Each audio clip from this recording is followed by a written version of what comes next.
एक कथा के अनुसार महर्षि अत्रि और अनुसुईया के पुत्र दुर्वासा बहुत ही क्रोधी स्वभाव के थे, लेकिन उनके अंदर ऋषि संस्कार बचपन से ही प्रबल थे और वह 5 वर्ष की आयु आते आते ध्यान साधना में मग्न रहने लगे थे।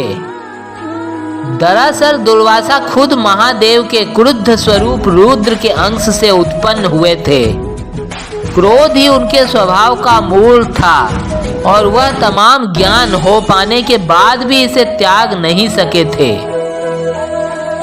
बड़े होते होते जब माता पिता ने देखा कि बालक के अंदर वैराग्य अधिक उत्पन्न हो रहा है और वह समाज की व्यवहारिकता को नहीं समझ रहा है, तब उन्होंने उनका विवाह करने का निश्चय कर लिया और उनका विवाह ऋषि अम्बरीश की कन्या कंदली से कर दिया। ऋषि अम्बरीश ने अपनी कन्या के कई गुण बताए और ऋषि दुर्वासा ने माता पिता की आज्ञा मानकर विवाह कर लिया। ऋषि अम्बरीश दुर्वासा की क्रोधाग्नि को जानते थे, इसलिए पुत्री के साथ कोई अनिष्ट ना हो इसके लिए भी चिंतित थे।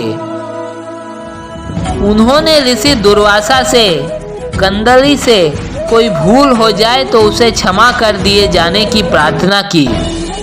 तब ऋषि ने उन्हें वचन दिया कि वह अपनी पत्नी के 100 अपराध क्षमा करते रहेंगे। गृहस्थ जीवन में कुछ बातें ऊपर नीचे तो होती ही रहती हैं। ऋषि दुर्वासा की पत्नी का नाम था कंदली, जो कि स्वभाव से कर्मठ और बहुत समझदार थी। वह हर एक बात का ख्याल रखती थी, लेकिन फिर भी कभी कभी कुछ न कुछ हो ही जाता है। लेकिन ऋषि दुर्वासा ने उन पर कभी क्रोध नहीं किया।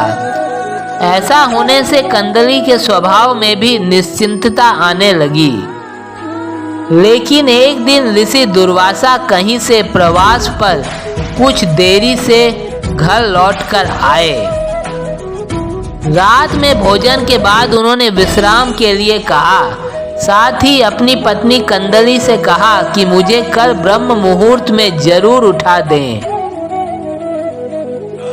मुझे कल ब्रह्म मुहूर्त में कुछ अनुष्ठान करना है। मैं खुद भी कोशिश करूंगा, लेकिन थकान के कारण शायद ऐसा संभव ना हो सके। ब्रह्म मुहूर्त में ऋषिवर को जरूरी अनुष्ठान करना था। अगली सुबह कंदली की ब्रह्म मुहूर्त में नींद तो खुली, लेकिन आलस के कारण ना तो वह खुद उठी और ना ही ऋषि को उठाया। सुबह सूर्योदय के बाद जब ऋषि दुर्वासा की आंख खुली तो दिन चढ़ आया था।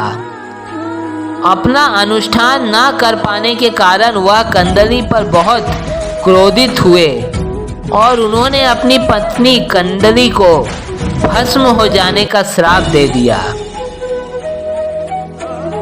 ऋषि दुर्वासा के श्राप का तुरंत असर हुआ और कंदली राख बनकर रह गई।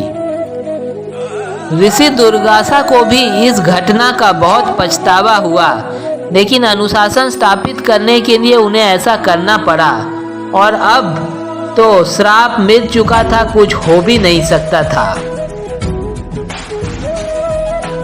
जब कंदली के पिता ऋषि अम्बरीश आए तो अपनी पुत्री को राख बना देखकर बहुत दुखी हुए।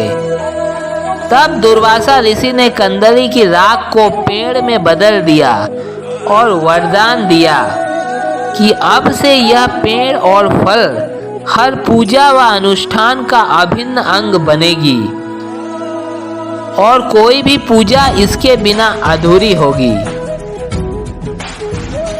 इस तरह से केले के पेड़ का जन्म हुआ। कंदली फल यानी केले का फल हर पूजा का प्रसाद बन गया। यही वजह है कि केले के पेड़ की गुरुवार को भी पूजा की जाती है।